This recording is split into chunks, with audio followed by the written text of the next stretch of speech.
पिंजरा पिंजरा रे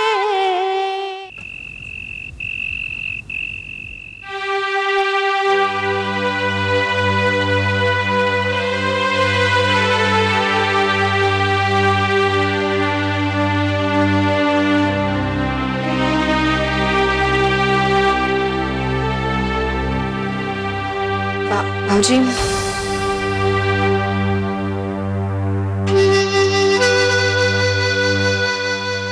का खोटं बोलत वहिनी तुम्ही?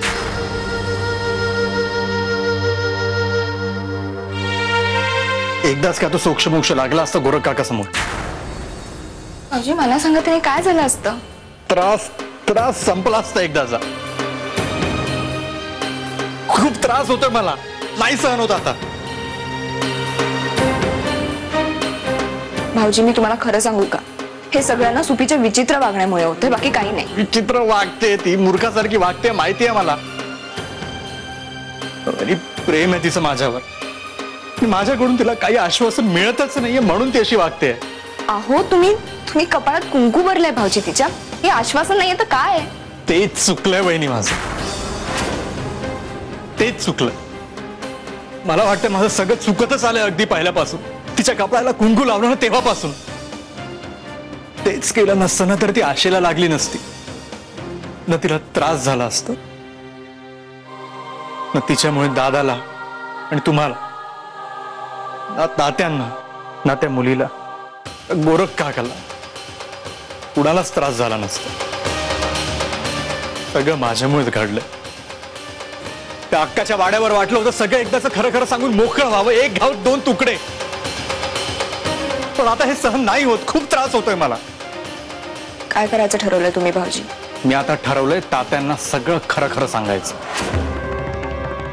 मग काय करतील ते? जीव घेतील ना माझा? घेऊ दे.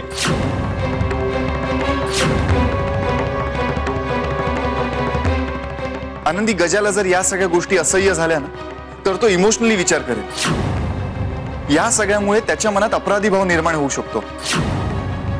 तो कदाचित तात्या किंवा गोरखदादालाही खरं सांगायला मागे पुढे पाहणार नाही. त्यामुळे सतत त्याला सांगत राहा की आपल्याला असं अजिबात करायचं नाही.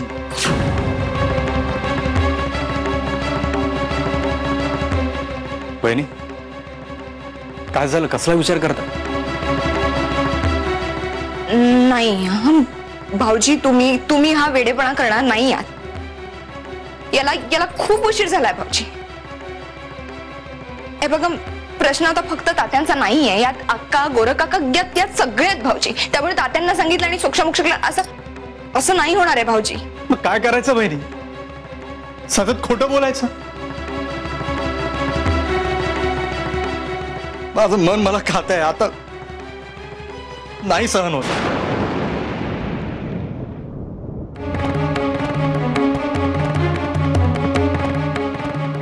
भाऊजी मी तुमच्या पुढे हात जोडते. हे येईस तोपर्यंत आपल्याला शांतच राहावं लागणार आहे. आणि यांनी सांगितलंय की तुम्ही तुमचं म्हणणं बदलू नका. एकदा हे आले ना भाऊजी, सगळं नीट होणार आहे, सगळं. हा भाऊजी, यांनी जे सांगितलंय ना आपल्याला तसंच करावं लागणार आहे. तुम्हाला पटतंय का भाऊजी? हे बघा, दुसरा कुठलाही विचार करू नका.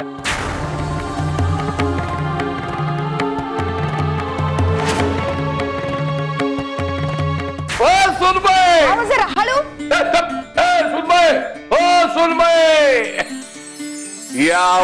यावं सुनबाई. बघा आमची सुनबाई आमच्या घराण्याच्या पाठीशी अशी उभी राहिली. ते बस बसा. नको तात्या, बोला ना, काय झालं? बघा याला म्हणतात रिस्पेक्ट सासऱ्याबद्दलचा. इसको बोलते सून होतो आईशी. आमच्या हिरनं मागच्या जन्मी वाड्याला फेऱ्या मारल्या असणार, पण ही पोरगी त्याला बायको म्हणून आणि आपल्याला सून म्हणून मिळाली. अरे वा, आज लईच पुळका आलाय सुनचा. एरवी तर तिच्या नावाने शंख करीत असता. काळा पुढं तात्या छोटा हे पटलं आपल्याला. थोडक्यात निभावलं म्हणायचं. नाही तर काय, ती नारणी नावाची घुस मधनं घुसून पटपट करत होती आमच्या सुनबाईनं असा मुद्दा मांडलाय, असा कानाखाली चप्रक आणली तिच्या. त्या नारळीचा चेहरा पाडला, पण अक्कीचा चेहरा बघण्यासारखा झाला होता तो. अहो मोठे का बोलतोय, तिच्या चेहऱ्यावर तुमचे हातपाय मोडा. विनोद विनोद लई गुणाची आहे माझी आनंदी. असणार कोणाच्या घरात सुनून आली, तात्यासाहेब देशमुखाच्या. वाण नाही तर गुण लागणारच ना. मग आता पुढं काय करायचं? पुढं आता बघा, चंचलाला गजा पसंत आहे, त्यामुळे जास्त वेळ काढण्यात अर्थ नाही. हे नारायणीने अक्काला आपलं चांगलं बघवत नाही, त्यामुळं चंचला आणि गजाच्या डोक्यावर अक्षता पडणं हाच एकमेव त्याच्यावरचा उपाय आहे. कळलं का विषय? तर लवकर लवकर आपण तयारीला लागायला पाहिजे.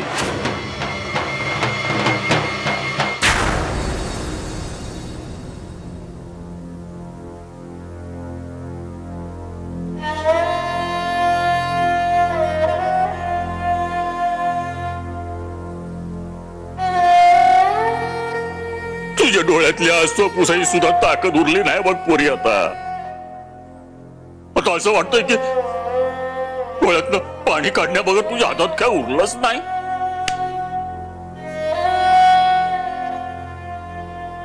बाबा बाबा, अरे मी काय किंवा तू काय, आपण कोणाचं काय वाकडं केलंय रे? काहीच नाही. तरी देव आपली का परीक्षा बघतोय बाबा? कुणाच ठाऊक, आता परमेश्वर आपली परीक्षा बघतोय का आपणच आपली परीक्षा बघतोय? पोरी तू त्या गोरखशी का खोटं बोललीस? बाबा तो चंचलाची बाजू घेऊन आला होता माझ्याकडे. पोरी, गोरख सत्याची बाजू घेणारा माणूस आहे. चंचला गोरख दादाच्या मित्राची मुलगी आहे. त्याला जर का कळलं असतं ना की गजाने माझ्याशी लग्न केलं तर त्याने गजाला जीवे मारलं असतं बाबा. आणि मला गजाला काही झालेलं नकोय.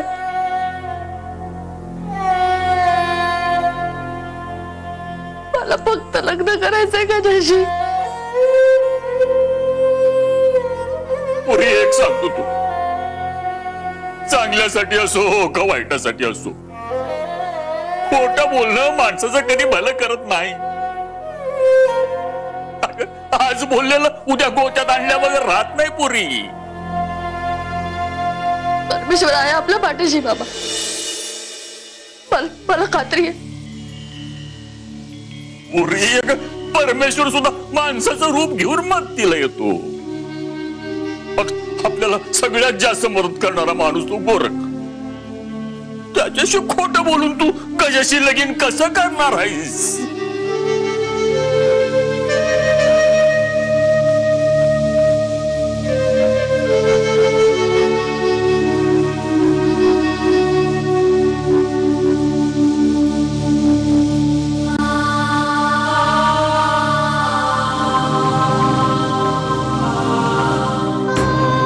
नाही होणार कदाचित आमचं लग्न.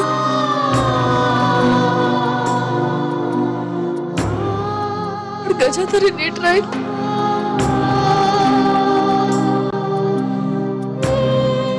आनंदी वहिनी माझे डोळे उघडलेत. खूप मोठी चूक झाली माझ्या हातून. खूप मोठी चूक झाली.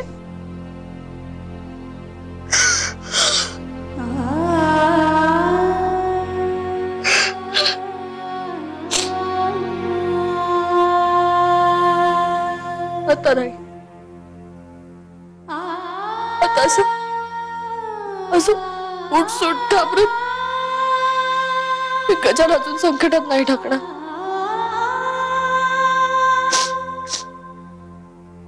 नाही टाकलं त्याला संकटात मी अजून.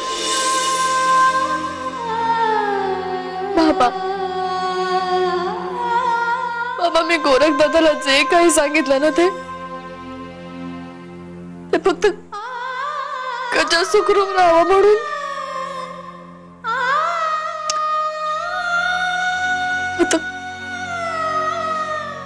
आता त्याच्यानंतर काय होईल काय नाही होणार मला नाही माहित. पण किमान माझा गजा तरी सुखरूप राहील.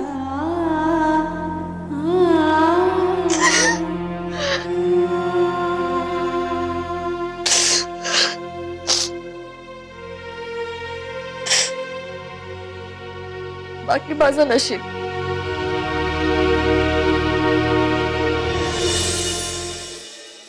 लाज वाटते ग मला का की गोरख सारखा माणूस या शेलारांच्या घरात जन्माला आला.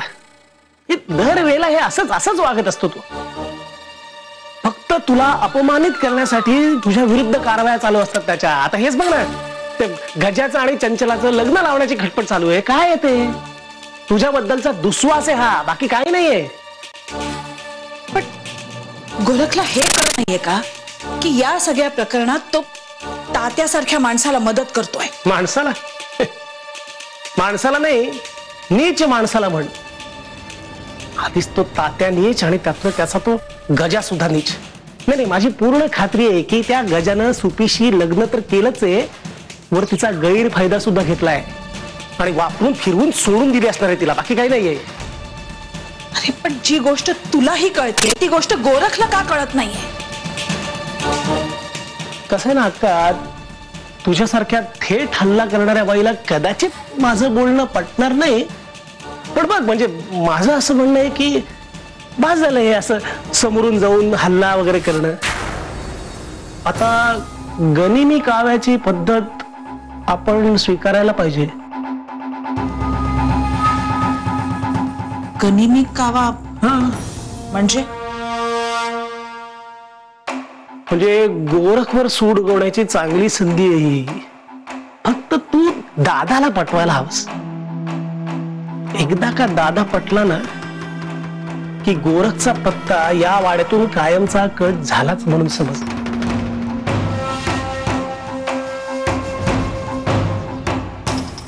नाहीतरी गोरखचा काहीतरी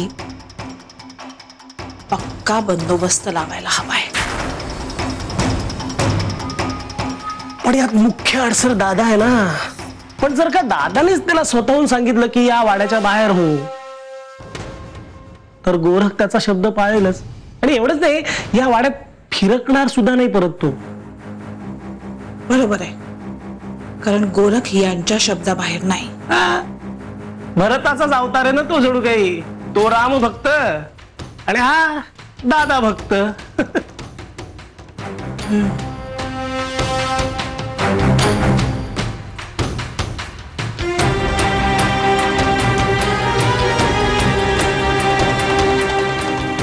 पटतंय तुझं म्हणणं मला. नाही मग आता विचार कसला करतेस अक्का? शुभस्य शीघ्रम.